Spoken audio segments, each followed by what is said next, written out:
Ladies and gentlemen, welcome to our session today on the 20th of June 2020 for our evening session where we are hosting Reverend Geoffrey Njenga as part of our series on the divorce meditations.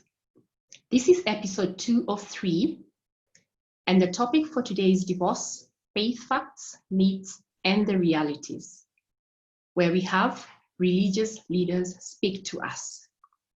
Once again, I welcome you for our session. Please feel at home, and we will be proceeding with our session as our guests settle in. Thank you very much for being with us, and God bless you. The two worked very hard. Perhaps not in the course of time, they owned a car, a rickety thing that would have trouble beginning, starting in the morning, and she would push it. He was a driver, and they would get to work.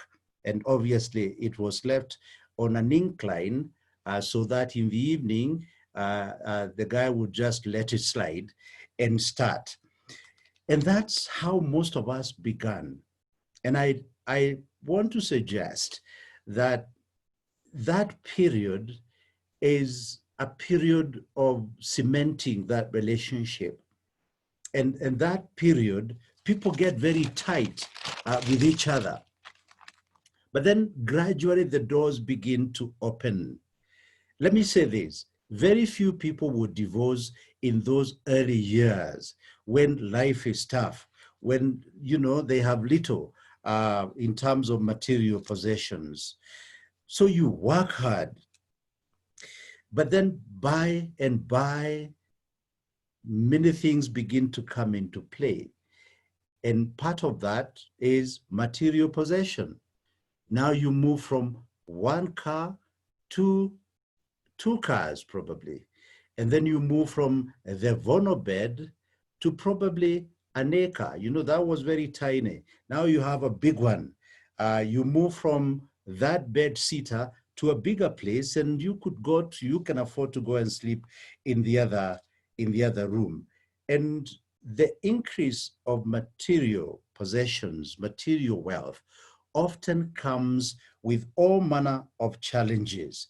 As you move from the Vono bed, as you move from the little rickety car to a big thing, as you get opportunities to travel, all these things begin to cause drifting. And some of these things become a factor in your problems. And then other things come into play because now you have options. And I'm now addressing the things which cause couples to get into thinking about divorce and actually divorcing as they go along. One of those things is infidelity and promiscuity, moving out to other people. Some people call it playing away matches, because now you are looking a little better, you are, you know, a little brighter, and you begin to see options. And let me say this, infidelity, which was in the olden days more associated with men, is now perhaps an equal opportunity problem. It is both men and women are drifting to infidelity because there's obviously a woman has as much option and opportunities as they go out there. So unfaithfulness, which translates to adultery. I agree with you, Christine. Then we get caught up in this, and that begins to sow seeds of death in that marriage. Another thing that causes trouble in marriages is communication breakdown. Perhaps because you're now not spending enough time, perhaps because you have other interests, perhaps because you hear other voices, you begin to lose communication. And people who in the olden days were happy to spend time together. Remember those days when you were courting, always spending time together, saying sweet nothings to each other, whispering nothing, but you really enjoyed it, just being together, hearing each other, talking with each other, telling each other stories about the day, how the day was. Gradually, that begins to to fall apart, because now you're talking with other people, you're spending time with other people, and communication breakdown is a big killer of marriages. Or broken trust, because we end up either getting caught up in adultery, or we begin to spend family resources with other people, and gradually lack of communication, perhaps infidelity, leads to broken trust and suspicion. Broken trust and suspicion pushes you further and further away from each other. Another cause of a problem in marriage, causing divorce, leading to divorce, is third parties. Now, third parties, when I say that, you might just think about someone else out there, some human being. No, not really. Third parties can be very many. Third parties can be the work that now you are spending more time at the place of work. You are spending more time. You really don't have time to spend with each other. Remember, perhaps there has been infidelity. Perhaps you and I have seen someone talk about silent treatment. You don't talk to each other. But you are finding comfort.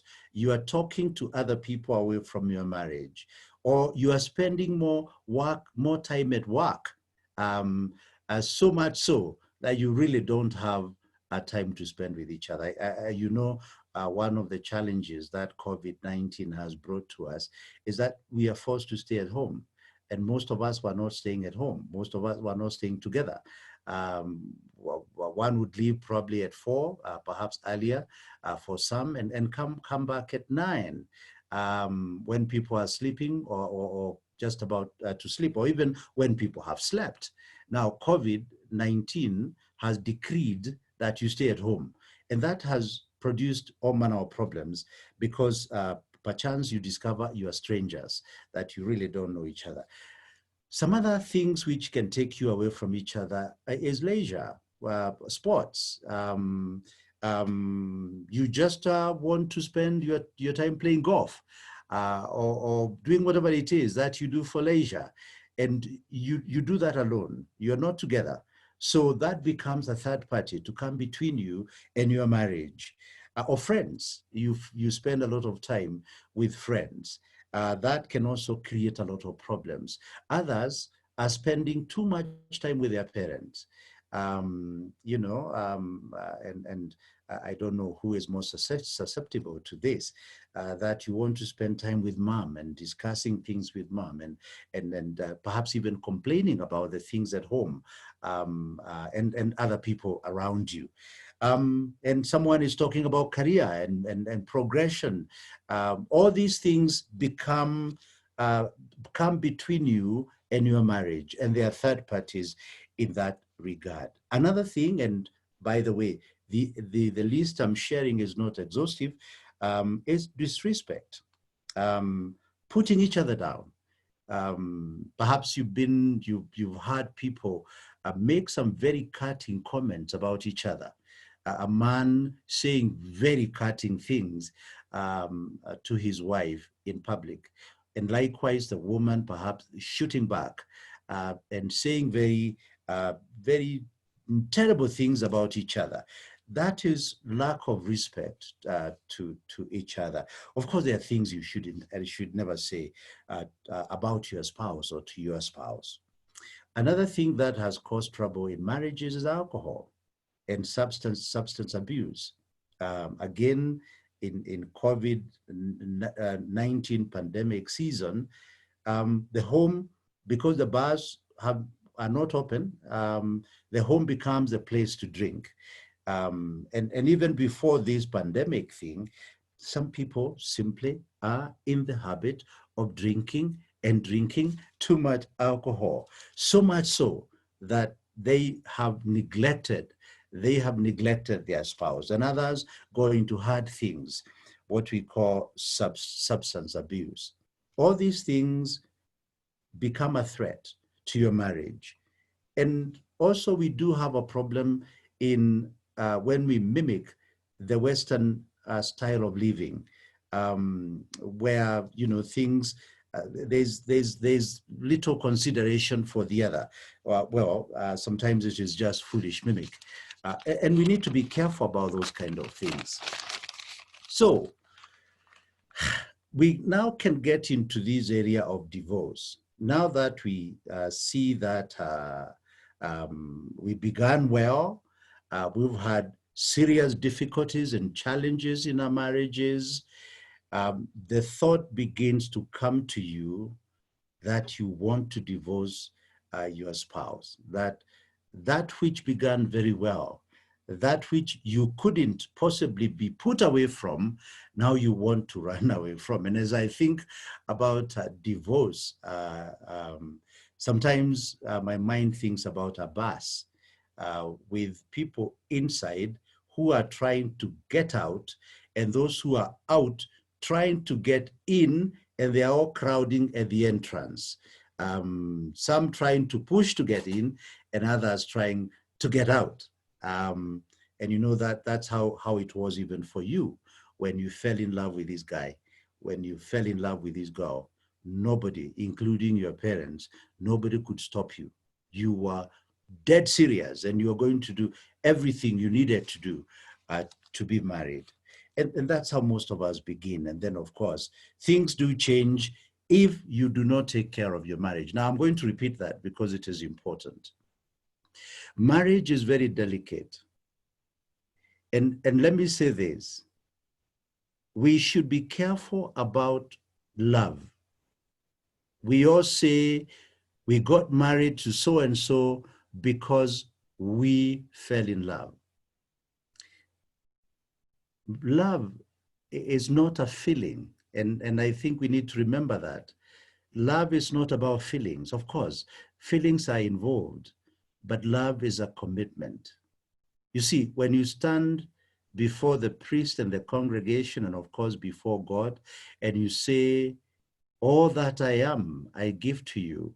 All that I have, I give to you. You are actually taking a very, very serious risk. It's a very high risk because you know what? Just that day, one of you could get involved in an accident and become paraplegic. Are you going to commit yourself for the rest of your life to this person who now cannot offer you physical love? They are paraplegic. They are basically physically dead. But you see, the commitment you're making, you're saying, till death do us part. And death has not come. He or she has been involved in this accident. So we need to be careful when we say, I love you, when we say, I love him and I'm ready to marry them.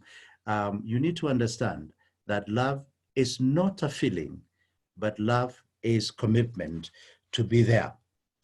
So, should you then decide that you are, it is over for you, what are some of the things that you need to think about?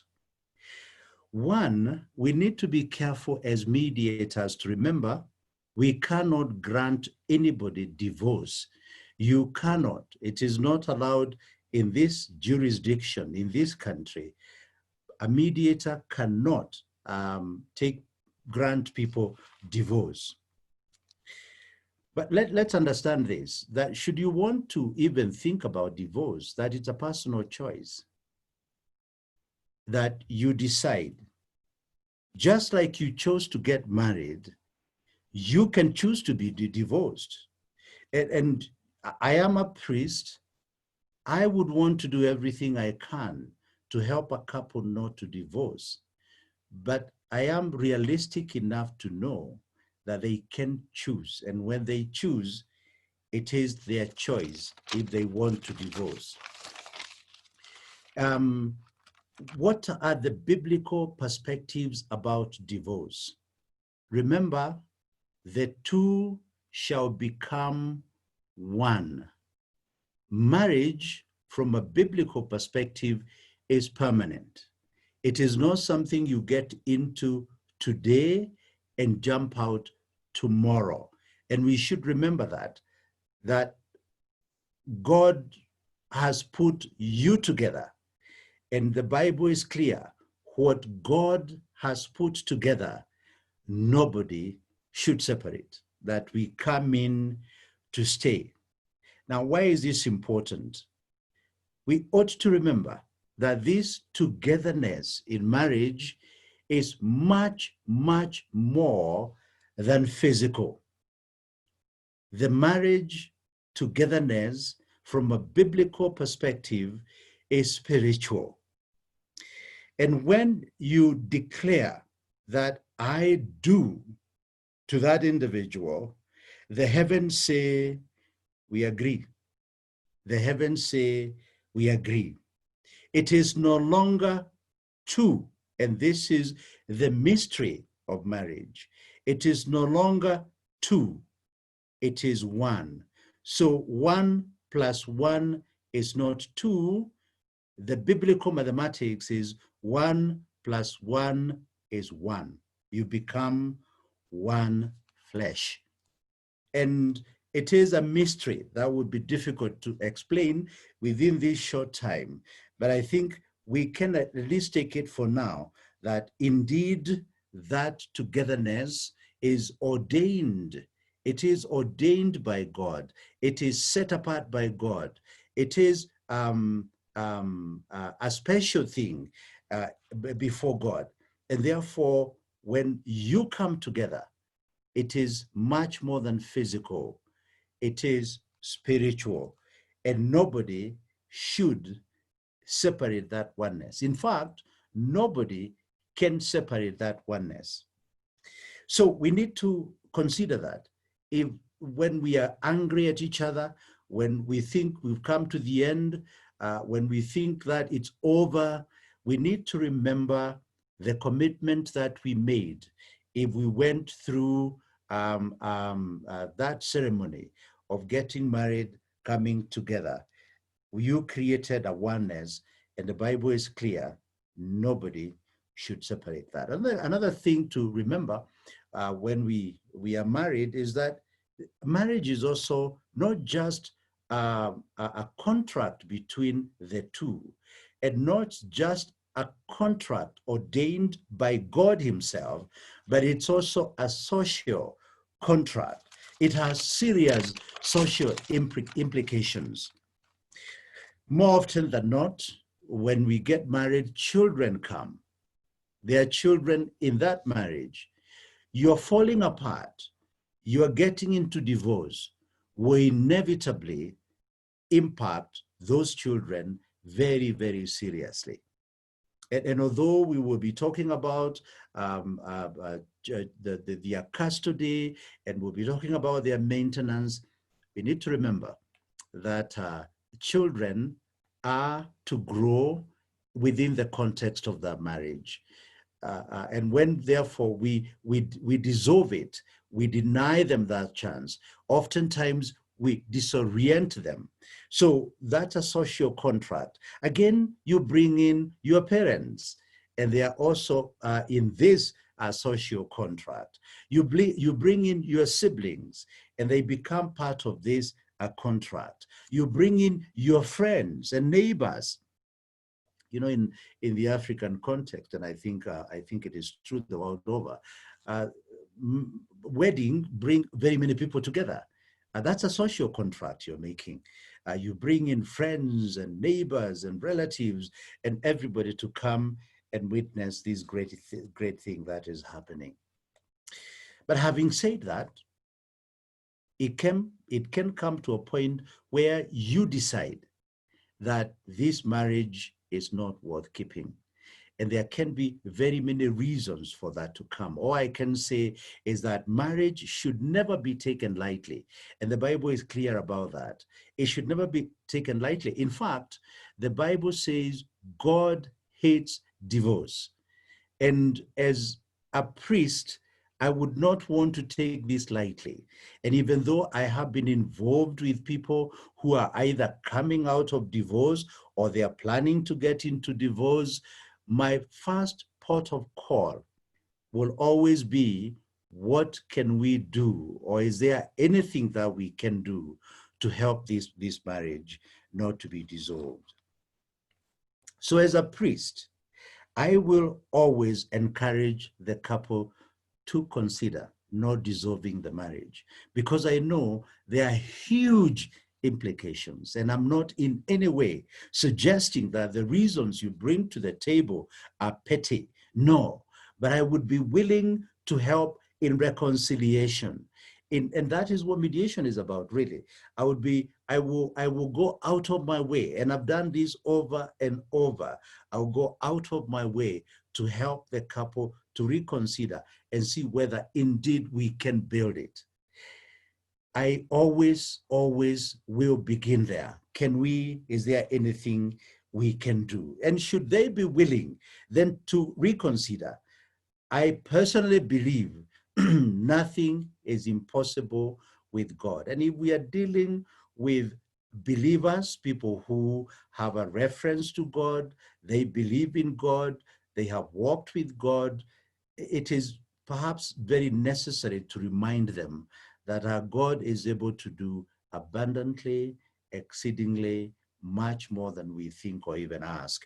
And he can turn this thing round. So if people come to me as a mediator, a Christian mediator, I will offer counseling together with mediation. Mediation first, so that we define their relationship, and then counseling in helping them appreciate the things which are causing them trouble. You see, friends, mediation is about reconciliation. Mediation is about peace, and mediation is about sustainable peace. So I would draw the couple to the power of God, not my power, but to the power of God in changing people. He can change that spouse. He can change the circumstances. He can change whatever is going on out there, causing them trouble, substance abuse, people who don't understand why they got into the marriage in the first place. We can go through all that because we are called peacemakers. Someone is reminding me. However, let me make this clear. I will be the last person to encourage someone to remain in a case of physical or emotional injury. If there is any danger of being injured physically, I will not be the person to do that. I will be careful not to tell someone, okay, for better, for worse, and now that you're going to be shot dead, or you're going to be cut with a panga, you stay because you said for better, for worse. I think that will be lack of wisdom. So I will be careful to tell someone to stay in a relationship that is going to destroy them. Now, I do not know whether they would want to go out for a while, perhaps pray more, perhaps seek counsel, perhaps seek to understand themselves better before they form that decision to end the marriage, because ending the marriage may not necessarily be the solution.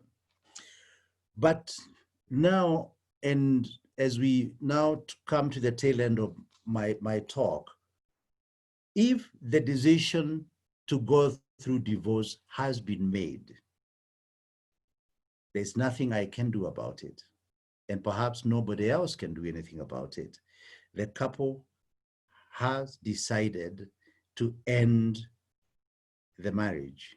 I will encourage those people, to get to mediation.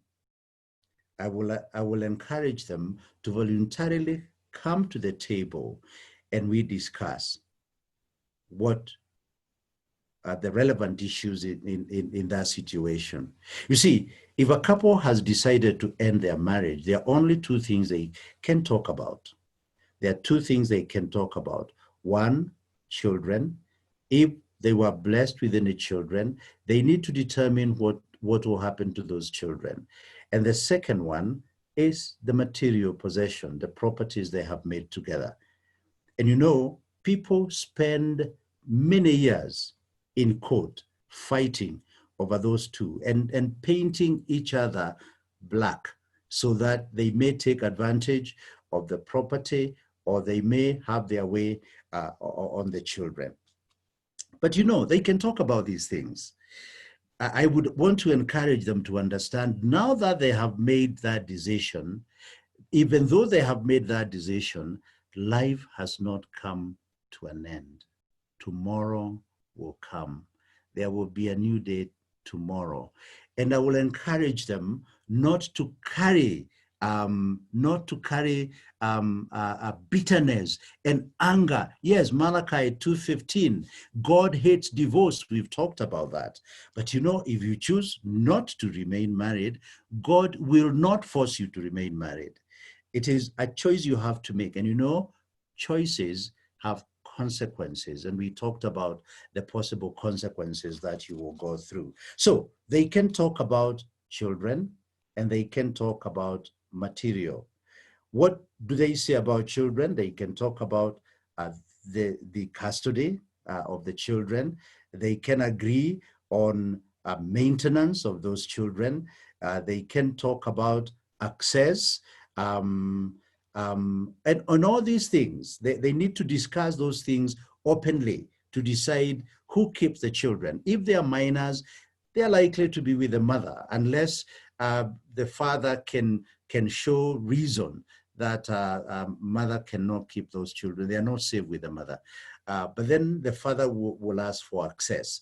Then they can talk about the property. Whatever it is that they have made, they can talk about those properties and how they may want to share those properties. And that discussion is a bit painful, but once these issues are resolved, one of the things I have experienced is that the emotions calm down. The emotions calm down. And the battle lessens. And talking about these things is very important, whether people are saying they want to go for divorce or they are coming from a divorce situation, that they are divorced, because the bitterness and anger is usually around those two issues, the children and the material property. So what am I saying? Let us not pretend that people will not divorce. People will divorce. Let us not also pretend that God is in love with divorce. He doesn't. He hates divorce. But on this side of heaven, whatever decision you make, a mediator would want to help you live at peace. Now, one interesting thing that I have discovered is that when people agree to go through these discussions and create peace, there is always a little chance at the back there that they could live together, that they can work together. And who knows, one day one may just sit back and remember, wow, even though I have seen a few other men, I have seen a few other women, that one was the one that I believe was made for me. So your job as the mediator is to help these people go through this turmoil, because it is a very tumultuous time. It is a very hurting time. It is a very emotional time, a very disturbing time. But help them understand life does not come to an end because you are divorced. Tomorrow will come. This is not, I will not encourage anybody to go through divorce, but it is a choice that you make.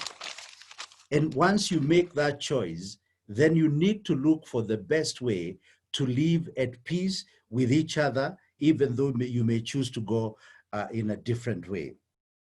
The battles in court through a litigation shatter any hope that that couple will ever come together. But if you take people through mediation, you make peace between the two of them, and this is a very it is very unideal.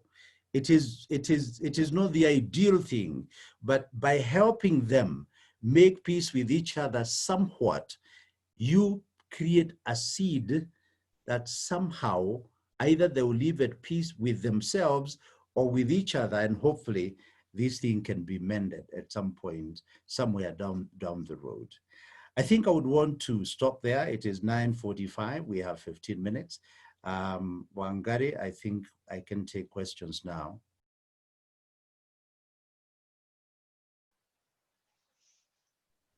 Thank you very much, Reverend Njenga. And yes, the chat has been quite active. This is the moment where you can grab a glass of water, because you've also been really chatting on and on. And thank you very much. I really, really thank you for your very open discussion with us. And as we look into what is on the chat, we will be able to handle a bit more with regard to what colleagues either are inquiring. Yes. Firstly, I'd like to inquire from you, Reverend, if you could kindly help us to understand what is the process that goes on before then you actually marry persons in the Christian context. Oh, okay, great. I recall that you say that we cannot talk about divorce before we talk about marriage. So what is there a process before the marriage itself, so that then now we can talk about them now separating? Thank you. That's right. When and usually they are young people, not that old people don't get married. When they show up in church and they say that they are completely in love with each other and they want to get married, we take them through a counseling process. The counseling process aims to address the things these people are likely to encounter. We help them understand what this love is about, that they fell into. We help them understand the responsibility of marriage. We help them understand how to relate with each other. We help them understand how to deal with the enemies of marriage, the third party. We talk to them about the need to keep open channels of communication. We help them understand that a man and woman are different. And by the way, I did say at the beginning, man and women, he made them. So we help them understand the role of the man and the role of the woman in this thing called marriage. So those are the things. It takes about 4 or 5 months of intensive training to prepare them to get into marriage. Does that help, Wangari?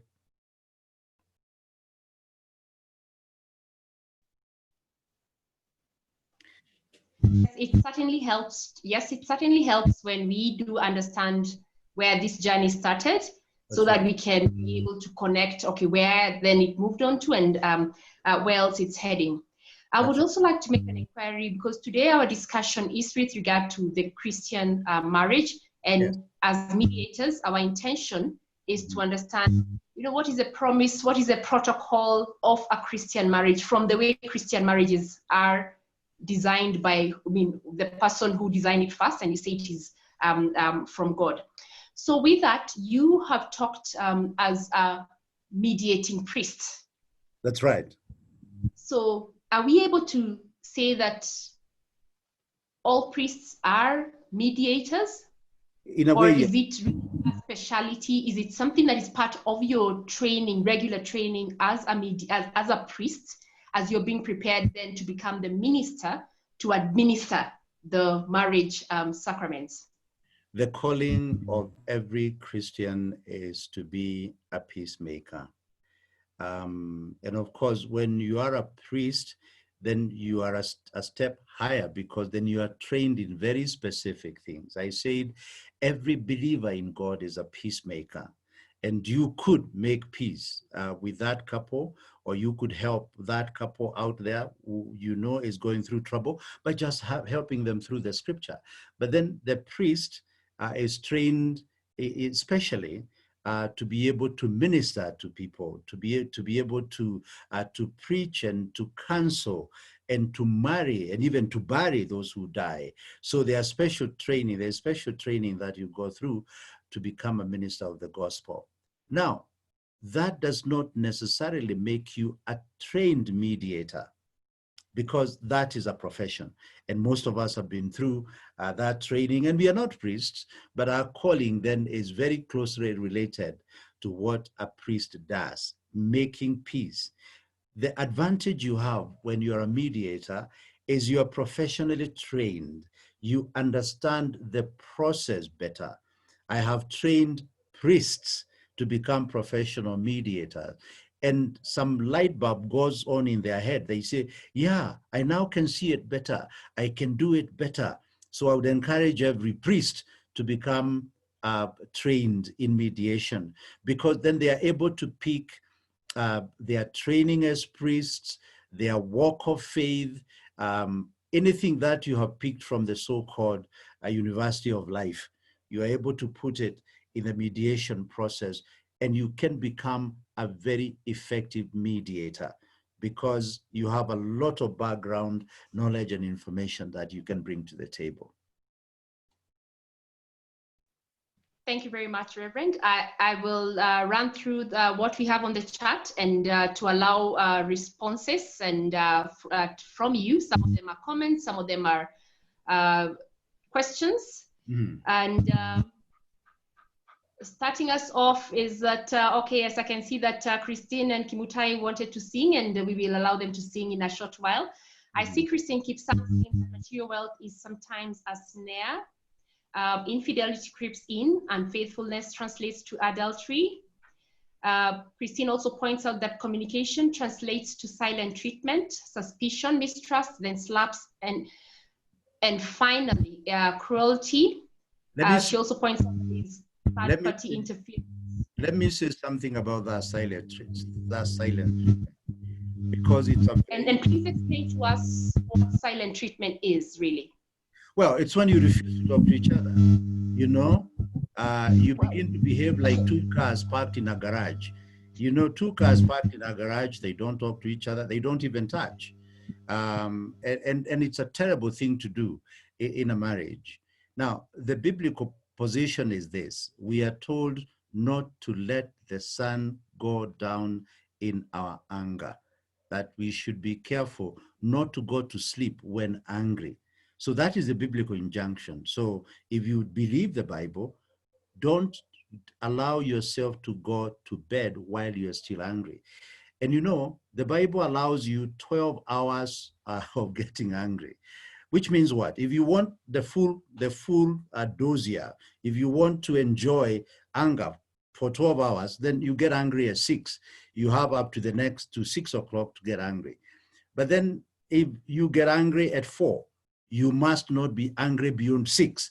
So then you see you need to work out things quickly. That may be a joke. But the point is this: the Bible is not joking. It says, don't go to sleep with anger in your heart. And when we allow anger to fester, anger to fester, and we get quiet, what it does is it creates more vain imaginations. And you create things perhaps which are not there. A wise couple would want, before they sleep, and say, let's solve this. And nobody should try and play big and important. Nobody should play tough, even tough to get. Because if you do, you are destroying your marriage. There's nothing the two of you cannot solve if you're willing to talk. If you keep quiet, many other things get under that, and it can destroy your marriage. And sometimes by the 3rd day, you cannot even remember what you're angry about. That's how useless this thing can be. So talk about it. And at the end of the day, you can even make fun of it, but clear the anger and begin talking to each other. Thank you for that clarification, and also that pointing out on that. We also have comments on the chat that do say that. So David Singombe points out on that career building and progression, coming in late without informing the partner.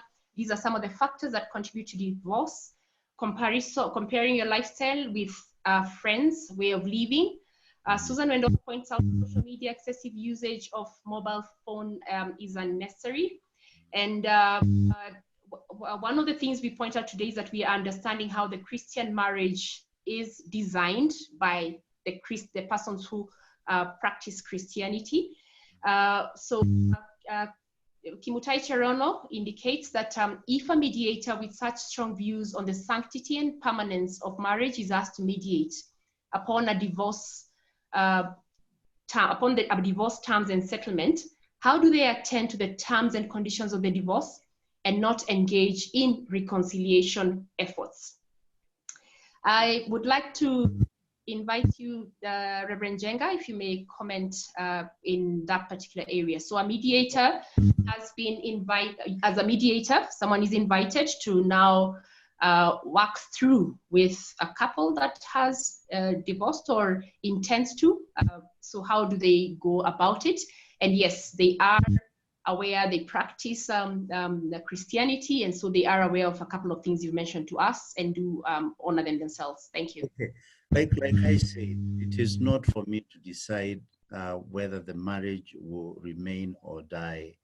That is for the couple that is married. I will do everything in my power to help them understand all the things I talked about, the oneness, the contract between heaven and earth as far as their marriage is concerned, the contract they made with each other, till death do us part. I will help them understand the social contract, the instability that will bring in their lives and in their lives of their children. But if after all that they choose to say it is over, I will bring them to the table then to talk about two things which are important to them. It's going to be the children. And these are the things people fight about forever. So we will be at the table talking about children. How do we want to safeguard the interest of the children? And who will keep them? Who will pay for their school fees? Who will provide for their maintenance? What kind of housing do we want? And not just now, how do we want to grow with them? Because the fact of the matter, they will remain your children. Nothing can change that at all. So you need to prepare. You need to bring the facts to the table as to how you deal with them. Those children will grow and get in social activities like baptism. How do you want to support them as they get baptized? They will get married. How do you want to support them when they are getting married? They will have children and who are now going to be your grandchildren. So you take them through that thinking process for them to understand that even though they have chosen to be away from each other, as a couple, as a married couple, that these responsibilities will remain. And by the way, these are what people fight about in the public domain through litigation. Then you will, once they agree on how all that will be done, you will help them then focus on the properties, the cars they own, the land they own, whatever it is that they own in terms of the bank account. How do they want to share that? Because they have made it together, even the law will allow them to share it together. So they will fight, you help them make those decisions and do an agreement that this is how they are going to share these things and also look after their children going forward. Then they sign that, they keep it.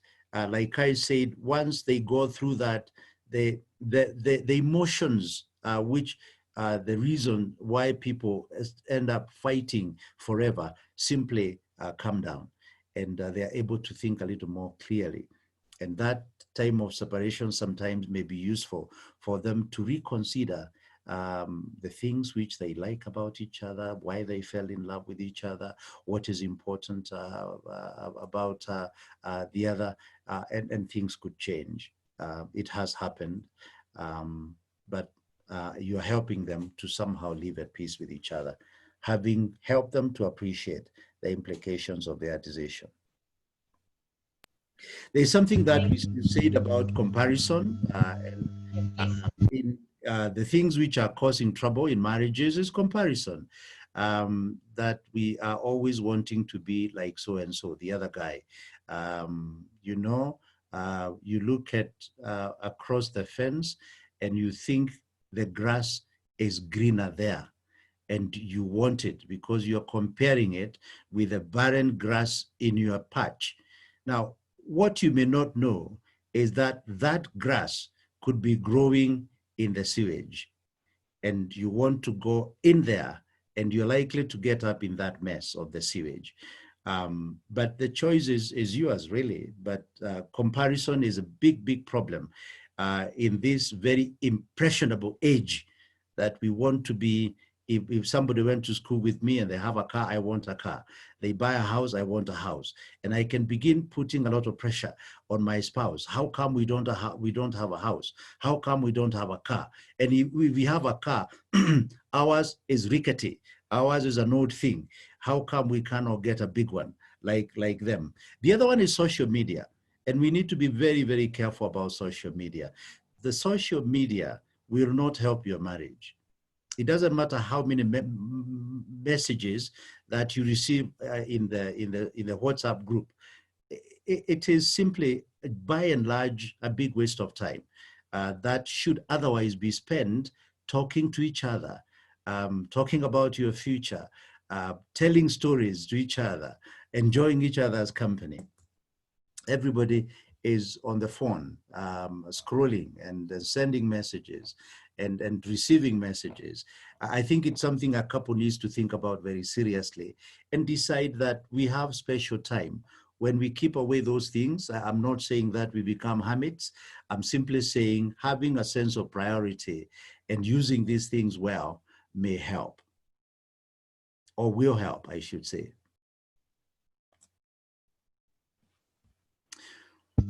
Okay, yes, thank you very much, Reverend.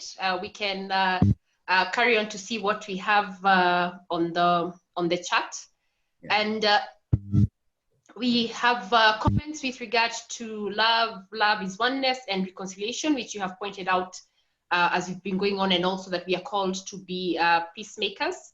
Mm. And that is a comment from Christine Kipsang. Mm. So a statement or an inquiry from Kimutai Cherono.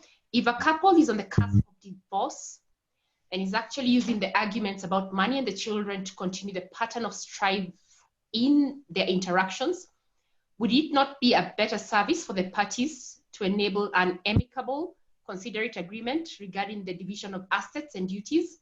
That way, they have put the aspect of their friction behind them and can move on and maybe reassess their relationship.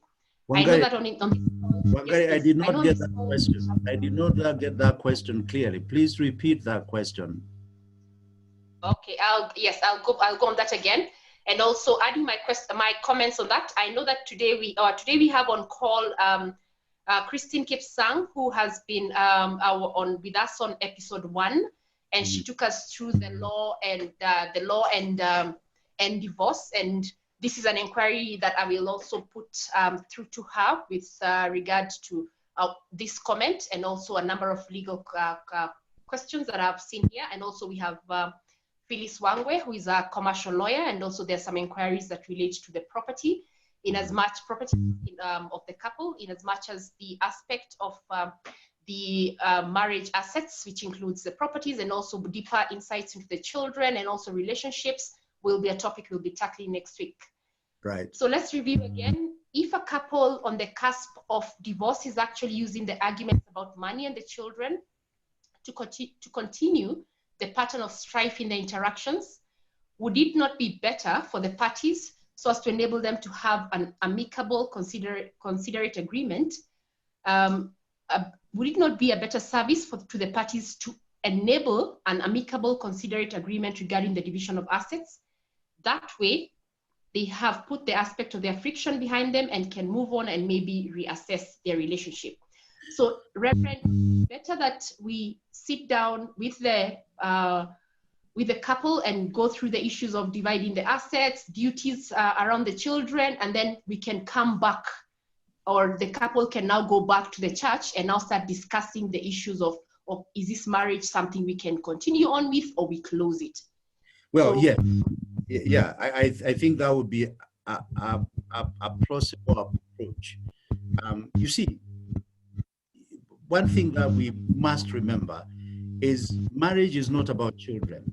Marriage is not about money. Marriage is not about all these other things.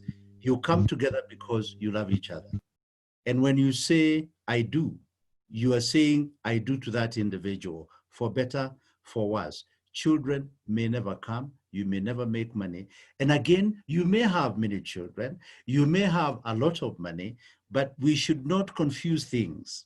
So if the couple is having trouble because of children, because of money, I would quickly ask them to step back a little and assess their relationship as a couple. As a couple, how do they relate as a couple? How do they communicate? Have they replaced in their hearts the place of the man or the place of the woman with money and children? You know, there are people who are in marriages and they say, I'm in for children, or there's a mortgage. I think that's having the wrong focus. And as a mediator, you can help them dig deep into the real issues that brought them together. And the only reason why they should remain married is because they understand what they got involved into. And the others become peripheral things. You know, I talked about third party, and third parties could be the job.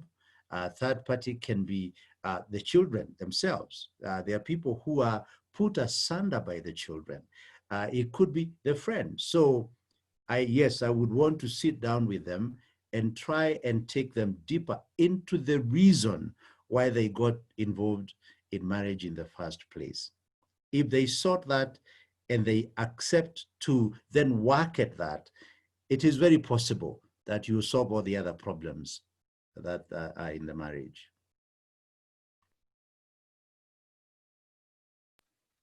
Okay, thank you very much. I think that really speaks into the role or the opportunity role where mediators can actually be able to engage with the church and offer or extend this as part of the services which the church is offering, so as to help the couples to separate matters. Margaret Ngatia points out that in Malachi 2:15, marriage was God's idea, and Malachi 2:16, God hates divorce, which the Reverend has pointed out. Yeah. Ruth Mwangi. Let me get back to Ruth Mwangi. Ruth Mwangi, are there peripheral legal issues that arise through the divorce process? I imagine defamation is one of them.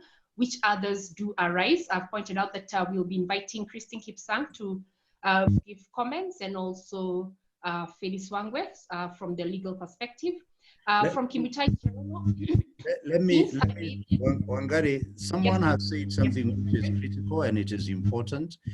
God hates divorce, but does not hate divorced people. We need to be very careful about that. God hates divorce, but does not hate divorced people. We should love even those who have gone through this.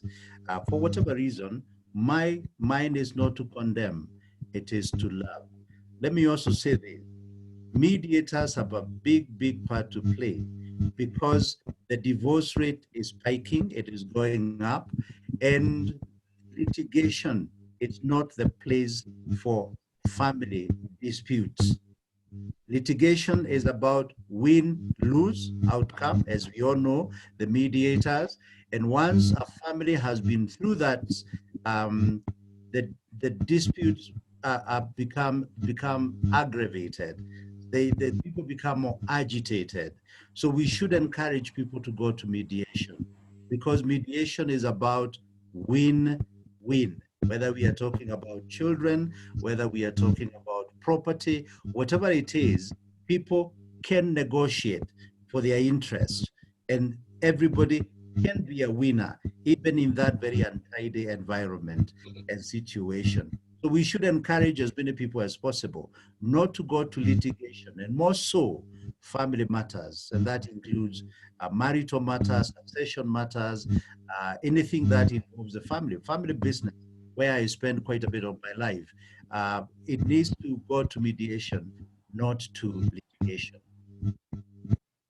Okay, thank you very much, Reverend. The comment that we do have comes in from Christine Kipsang. Some divorce petitions are withdrawn, or some divorce and later they remarry again. As I mentioned, we'll be inviting Christine Kipsang, and she will also highlight that to us. Kimutai Cherono points out that which we have has been responded to, and also Margaret Ngatia, who's a counseling psychologist, will make a comment with regard to this area. And he actually says, since I may be a mediator but not a therapist or a counselor or even a priest, would it not be a disservice to the couple to make them undergo a makeshift unprofessional counseling strategy? It makes more sense to stick to the task at hand and encourage counseling with a suitable profession.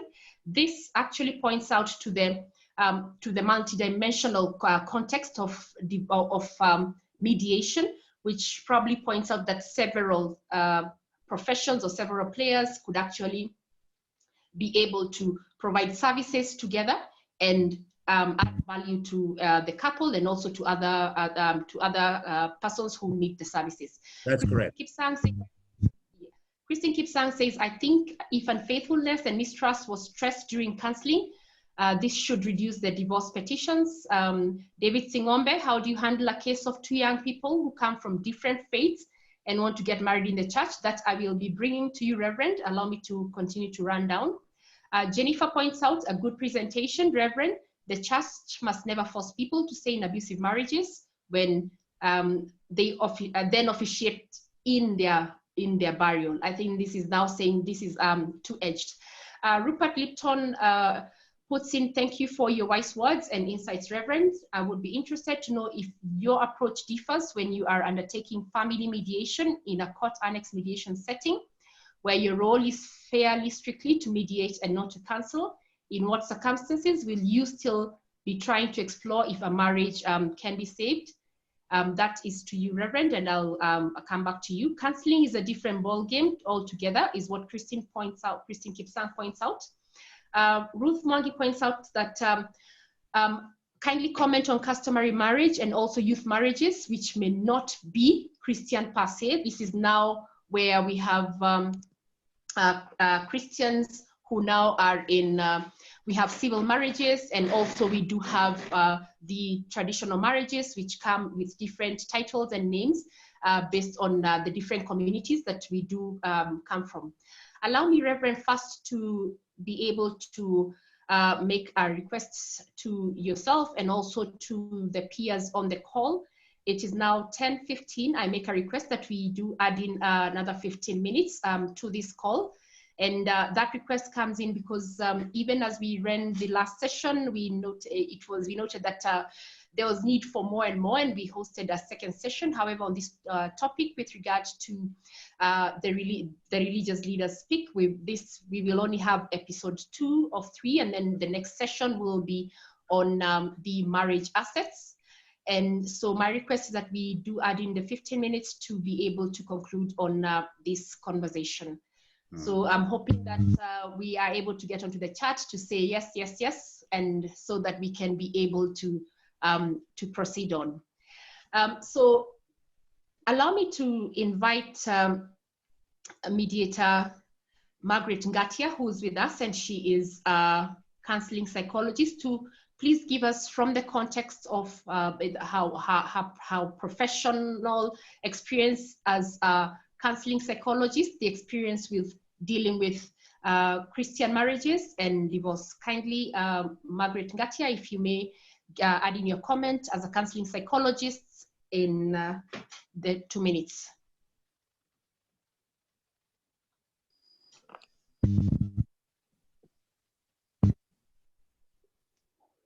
Yes, Thank you, Wangari. Thank you, Wangari. Welcome. When it comes to mediation, counseling, and the Word of God, it's always good to remind people that God is the center of that marriage. And God is for each one of the parties. God shares the desire for the marriage to be restored. And it's not good to question what God has put together, what He has joined together. He would want the marriage to work and accomplish His purposes. And we know that it is through marriage that He continues His work of creation. But all in all, if it can't work, that's why I commented and said, though He hates divorce, He doesn't hate the people whom He has loved with an everlasting love. But it is good when you're giving that counseling to allow somebody to look inside of themselves and get to know what is it that I can do to make this marriage work, because God considers each one of us as sinners. So there is none that is righteous. Even you who feel you want you want the marriage to end, there is what you have done to contribute to that marriage not working. So it is important that when I'm giving counseling, allow the person to look inside of themselves, see what they can do to make the marriage work, to make the marriage survive. But if from the word go a mistake was made and this thing can't work, then we allow it to happen and still allow the love of God to continue working with them, because He still has loved them with an everlasting love. That is what I would like to comment. Thank you very much, Margaret Ngatia, for giving us your insight as a counseling psychologist. I would like to invite Phyllis Wangwe, and specifically when we invite Phyllis Wangwe, is inviting her as a commercial lawyer to be able to give us what is her experience with regard to the context of any Christian marriages that she may have been involved with, that have had property that may have required to be either divided or separated, and how that has gone. And also invite Christine Kipsang for her comments with regard to her experience as a divorce lawyer with on Christian marriages. Kindly, Christine Kipsang.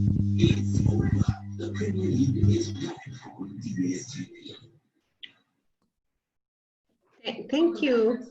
Thank you, Wangari. I don't know whether it's me first or Phyllis first.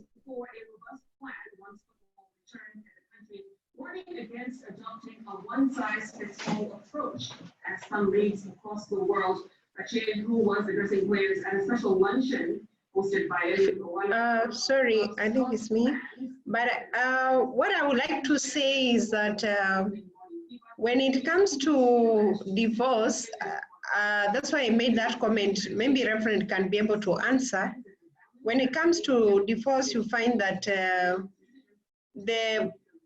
the grounds that now turn out to be the grounds that the court will use, that is unfaithfulness, lack of communication or lack of care for one another, that tends now to resort to adultery. And then the one of third-party interferences, that is work, coming home late, social media, friends, in-laws, all that culminates to a ground we call desertion, where you completely show no care for the other person until you desert.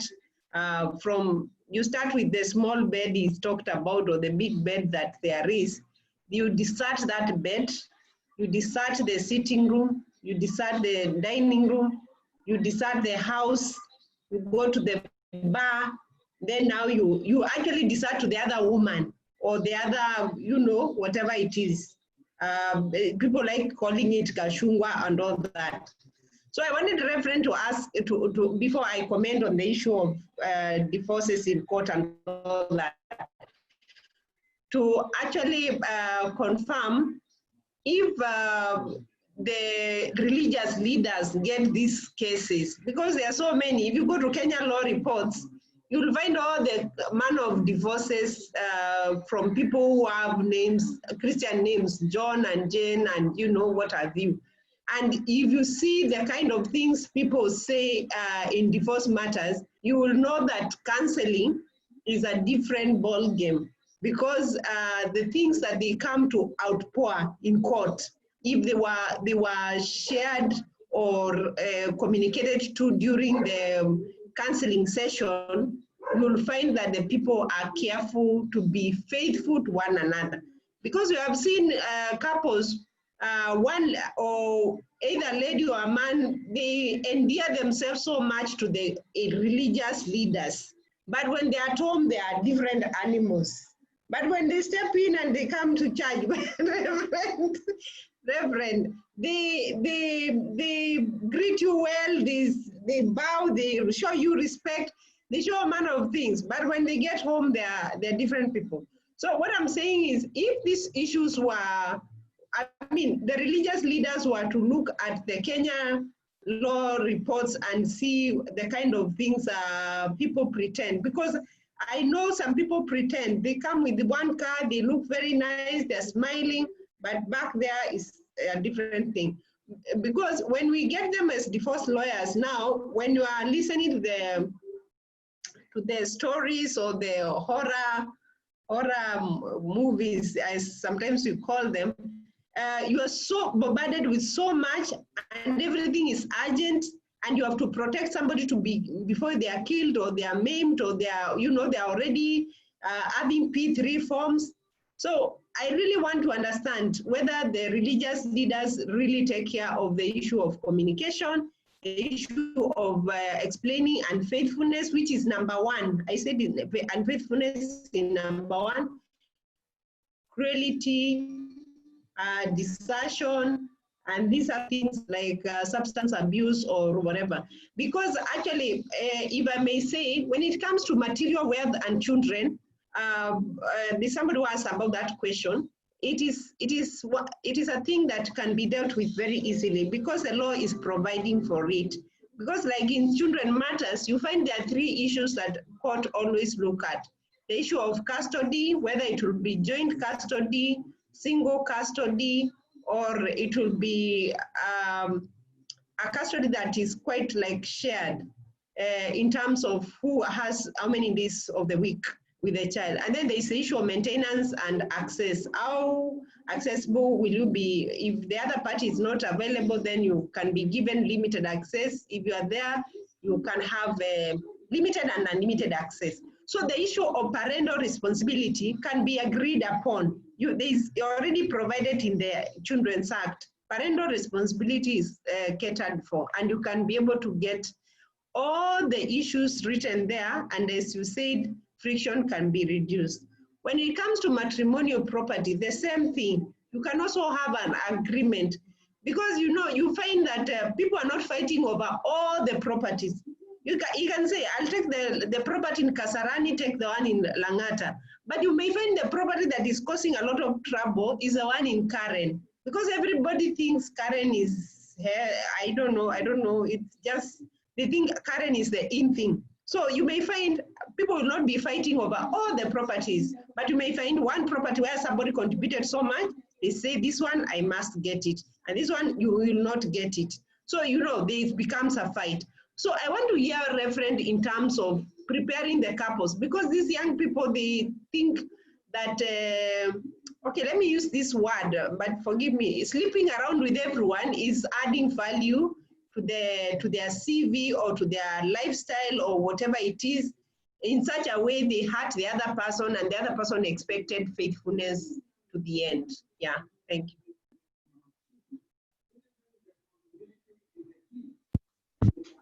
Thank you very much.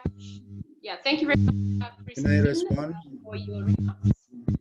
Thank you, Christine, for your remarks.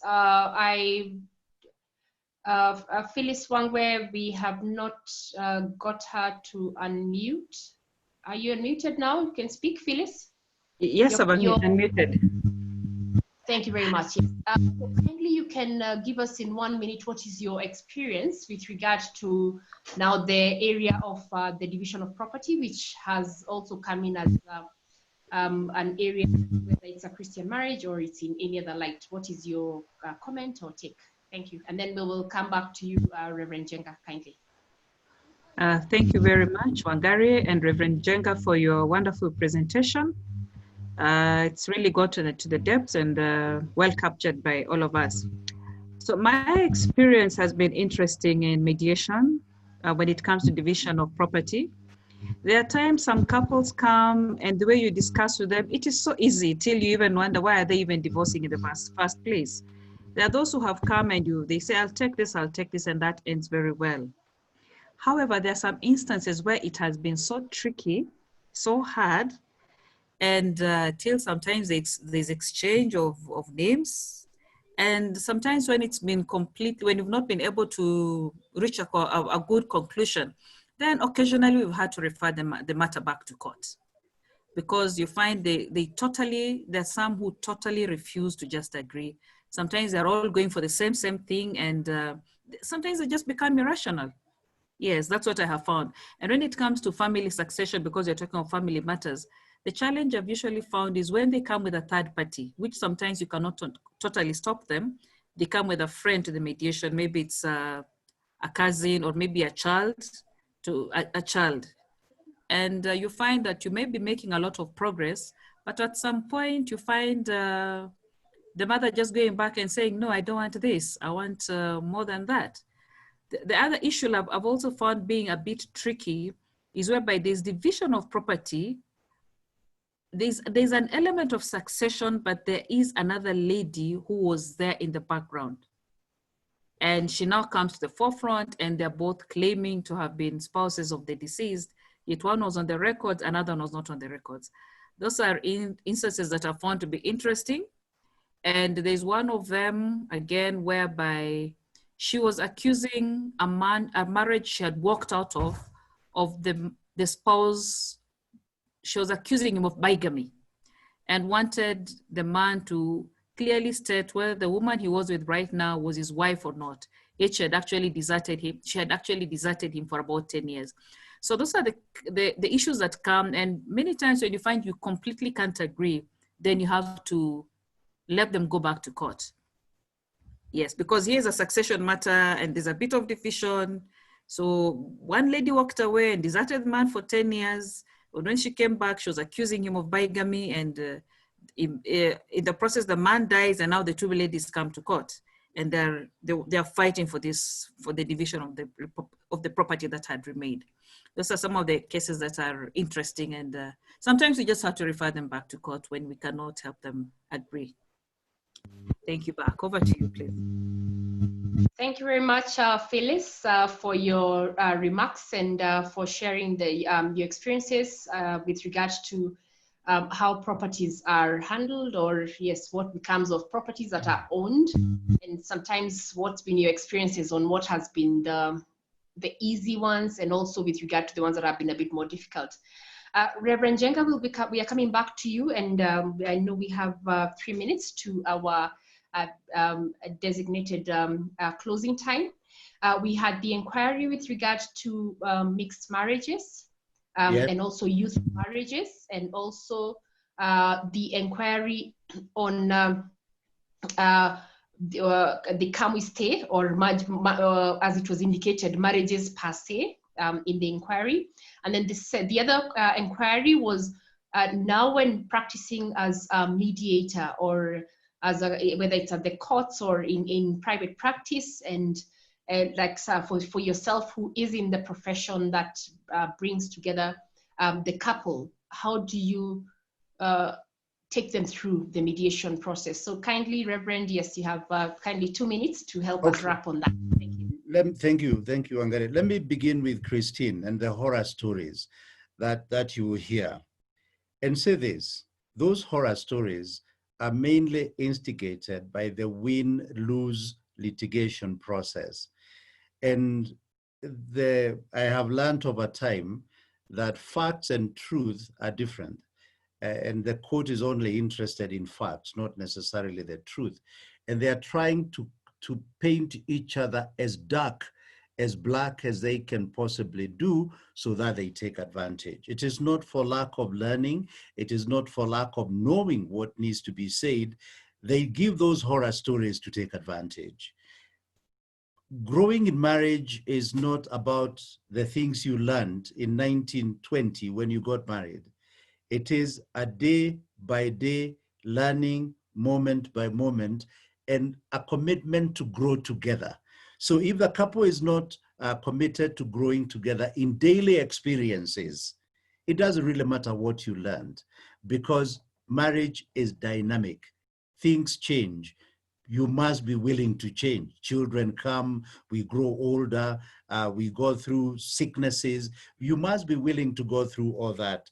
It is not for lack of teaching in church. Are you willing to grow together? Mixed marriages are difficult. And those who would get into mixed marriages, I would recommend very highly that they consider all the grounds. They consider all the facts so that they are prepared. The language, the culture, perhaps a country of origin, those things will present challenges, and they should not be swept under the carpet in the name of love. Face them squarely as much as possible before you say, I do. And even when you say, I do, agree to learn and grow together, to understand each other's cultural background, because they are difficult, very difficult indeed. I would be very cautious about come we stay. Marriage is a serious proposition. Come we stay, it means there is no contract. You just happen to be around each other. You like each other. We don't know how long that will last. I would encourage that you move to making a serious commitment and getting to commit with each other, to each other for the long term. Mediation, whether it is court-annexed or it is outside of the court-annexed, the process is basically the same. You want to make peace between the disputants. So the process is generally the same. Marriage is marriage, whether in this culture or the other, whether for young people or old people, it calls for a lot of commitment. I should say commitment. It calls for a lot of sacrifice. It is about give and take. And if one is not willing to go through that, then it is going to be a serious problem. Thank you very much.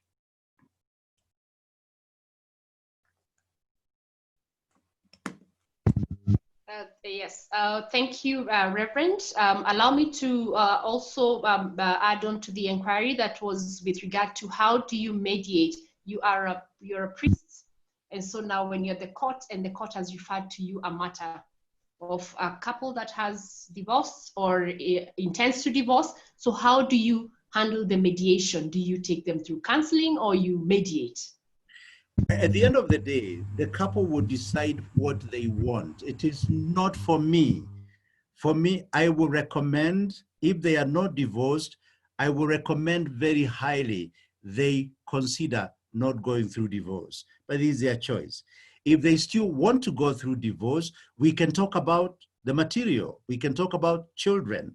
If they have come out of divorce, we can also talk about those things, because perhaps they were not determined, all of them in court, and help them be at peace with each other as to how they'll relate with their children and how they want to share the property. So whether they are going into divorce or have been through divorce, we still have a lot to talk about in making peace.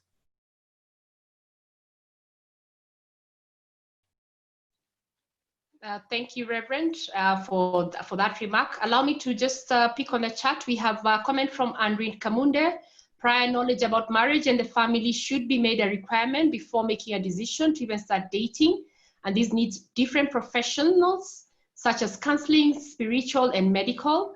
And also, we have been able to have a comment from Margaret Ngatia. It's worth noting that God hates divorce, but he doesn't hate divorced people, which I think that was also a comment from the Reverend, and it highlights with regard to the context of the Christian marriages and also how to handle situations regard to divorce. We have a comment from Kimutai Charano, a very good point. Reverend, with regards to the adversarial context on the family dynamics in the event that it's not healthy or not desirable, and he says, Asante sana, Reverend. So ladies and gentlemen, today we've had the opportunity to host Reverend Njenga with us in our episode 2 of 3 of our divorce meditations. And next week, which will be on the 27th, we will be hosting episode 3, which is with regard to the marriage assets, where couples are either divorcing or they are contemplating or they are separated. The intention of our series is it's under our pillar 1, which is the Family Wealth Mediation series. And the intention is to support mediators to understand the contexts that families do come from, and to better support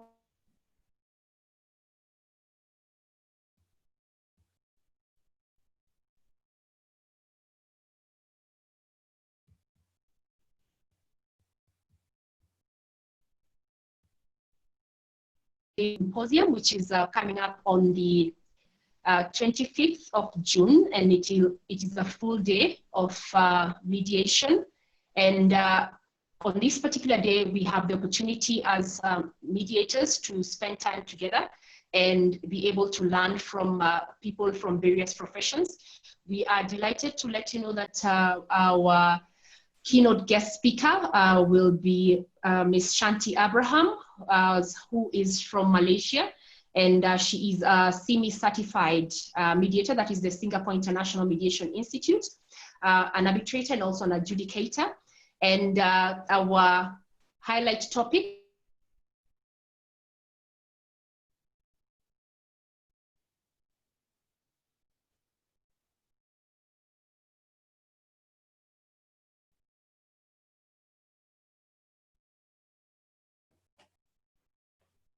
solution. They work with local and international companies, and also with international educational institutions, including such as Harvard, and we will learn more from her. We are delighted that Constance Terry will be the young mediator who will be on that session, and also Reverend Njenga will be with us again during that session with a case study on how he has handled the human resource, or provided value to the human resource profession. At 2 p.m. to 3:30 p.m. is when we will be having our discussion on which way for Kenya with regard to policy, positioning, policy, and practice. And we'll have Lily Maina and Rashid Mwiza as our young mediators at the session. We will be having the Nairobi Center for International Arbitration represented by Alex Moniki, who is the senior case counsel, and also will be delighted to have again Honorable Caroline Kendagor, the mediation deputy registrar, the Court-Annexed Mediation, the Judiciary of Kenya. In the evening, we will have our 4 p.m. session to 6 p.m. session. We will be having our resident engineer, Dr. Mushiri Githiria, who will be taking us through the mining sector, a key topic for us as we learn more on the extractive sector. This will be a masterclass, and so we will be learning the technical elements of the mining sector. Amanda Maseno will be the young mediator on this session, and also we will have Sarah Ter, who's our extractive sector lead during this session. So ladies and gentlemen, we're looking forward to have you with us again on, we are looking forward to have you again with us on the 25th of this month. It is a full day. And for us, we are very excited because this is our Q2. We held our Q1 session in the month of May, and we're looking forward to more virtual sessions with you. Reverend Njenga, I will say, please please give us your last word. And today's, because we have a reverend with us, we have a priest with us, we will invite you to kindly give us a prayer as we close. Yes, we close with the national anthem. So today we will invite you to kindly close for us with a prayer, and then we can all be able to say good night. Thank you very much. So does the prayer come after or before the national anthem? Today we will have your prayer as our closing prayer. We use the national anthem as our prayer, and so today we will have a prayer and blessing from you kindly. Okay, Thank great. you. My last word is this: good people, let's promote mediation. I have seen many battles in this country, totally needless, and more so in the family arena. Let's bring people to mediation, however imperfect it may be, whether they are going through divorce or they've been through divorce or they're just squabbling and fighting. Let's encourage mediation so that we may bring the family together. Litigation will not and cannot. It can determine matters, and as it is its calling, but it will not resolve disputes. Mediation is the only avenue through which people can resolve disputes. And what is killing our families and what is killing our country are disputes. And mediation is the only avenue through which we can get sustainable peace. So let's encourage and let's get trained, and we train others and then practice mediation in this country right across. Thank you very much. Now we will pray. Our Father and our God, we want to thank you for the time we have spent together talking about what is at the center of your heart, the core of our calling, which is peace. And I'm praying for these dear ones, even as I pray for myself, that you may help us to experience that peace in our hearts, and that you may give us the desire, the commitment to go out and share that with others who are hurting and who are in need of peace. I'm praying for peace for each one of us, even as we go to sleep. In the name of God the Father, God the Son, and God the Holy Spirit. Amen. Ladies and gentlemen, this is the opportunity that we have, all of us, to be able to unmute ourselves, and as we say amen, to be able to say good night. Once again, I thank you for being with us, Reverend Njenga. We are honored to have spent the time with you. We are looking forward to Thursday being able to learn from you now as an expert in mediation, and also having handled human resource related matters and mediated them together with human resource professionals. And we know that that's an area that's really expanding also in Kenya. Thank you also for your blessings, and may the Lord receive our prayers for Kenya and also for our families. So ladies and gentlemen, it's a good night and goodbye. Bye. Good night. Good night. Good night. Good night to you. Good night. Good night. Good night. Night. Wangari, you asked me to talk, but you mentioned Christine's name. That's why I was. It wasn't clear that it was me or Christine. Yeah, it was unclear. Phyllis, how are you? Thank you and good night. I'm fine, Christine.